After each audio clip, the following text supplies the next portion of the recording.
ప్రధాన సమస్య ఈ రోజుల్లోనండి వివాహాలు. ఇంతకు ముందు రోజుల్లో ఇంకా 20 వస్తున్నాయి అనగా, లేకపోతే ఇంక చదువు పూర్తయిపోయిందని అనగా వెంటనే పెళ్ళిళ్ళు చేసేవాళ్ళు. లేకపోతే ఈ సమయం ఖచ్చితంగా పెళ్ళిళ్ళు చేయాల్సిందే. అందరికీ మీ అమ్మకి అలాగే చేసాము, లేకపోతే మీ నాన్నకి ఇట్లాగే చేసాము, ఈ వయసులోనే చేసాము అని చెప్తూ ఉంటారు వాళ్ళు పెద్దవాళ్ళు. సమయానికి పెళ్ళిళ్ళు అవ్వట్లేదు అనేది ఒక ప్రధానది. దాంతోపాటుగా జాతకాల్లో చాలామందికి ఏంటంటే మీకు దోషం ఉందండి, వివాహాలు జరగట్లేదు అనేవాళ్ళు కొంతమంది. ఇంకా కొన్ని చూస్తే ఈ ఆలస్య వివాహాలు ఒకటి ఇప్పుడు బాగా వరకు. కొంతమందికి పెళ్లి సంబంధాలు కుదిరినా ఏదో ఒక రకంగా చెడిపోతున్నాయి, కొంతమందికి అసలు కుదరట్లేదు. ఎందుకు ఈ సమస్యలు వస్తాయి? వీటికి ఏమైనా పరిహారాలు ఉన్నాయా?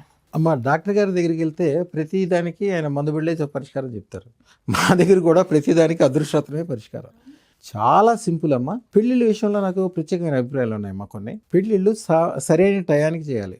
ఆడపిల్లలకి మెచ్యూరిటీ అంటారు. దేవుడు 13 సంవత్సరాలకే ఇస్తాడు. గవర్నమెంట్ అంటే దేవుని కాకుండా ఇప్పుడు కూడా గవర్నమెంట్ని కూడా మనకు సమాజానికి గవర్నమెంట్కి ఇప్పుడు అనుకూలంగా ఉండాలి. గవర్నమెంట్ 18 సంవత్సరాలు అంటది. అంటే 18 సంవత్సరాలు మేజర్ అయ్యారంటే నువ్వు 18 సంవత్సరాలకు పెళ్లి చేసుకోవచ్చు అని దేవుడు ముందు ఆర్డర్ ఇచ్చేసాడు. ఇప్పుడు 18 సంవత్సరాలకు పెళ్లి చేసుకోవాలి. ఇక చదువు అని, డబ్బు అని, తెలివని, బుద్ధి అని, ఏదేదో చేసి అసలు వయసుకి సంబంధం లేకుండా ఇప్పుడెప్పుడో కొంతమంది నా దగ్గరికి 30-35 సంవత్సరాలు, 40 సంవత్సరాల వాళ్ళు కూడా వస్తారు. కొంతమంది సార్ మీకు 40 సంవత్సరాల వరకు పెళ్లి చేసుకోవద్దు, ఇల్లు కొనొద్దు అని ఏదో జ్యోతిష్యుడు చెప్పారు.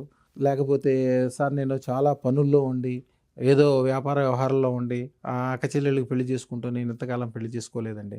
100 కారణాలు చెప్తుంటారు.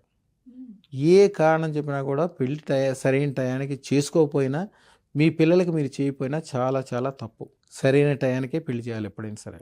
దేవుడు, సమాజము, అలాగే మన శాస్త్రము ఏది చెప్పిందో దానికి. మీరు సరైన టయానికి పెళ్లి చేసుకోలేకపోతున్నారు, సరైన సంబంధం రావట్లేదంటే సింపుల్, కుజదోషము కొన్ని కనిపిస్తూ ఉంటుంది, కొన్ని కనిపించకుండా ఉంటుంది. కనిపిస్తుంది, కనిపించిన దాన్ని మీరేం చేస్తారు?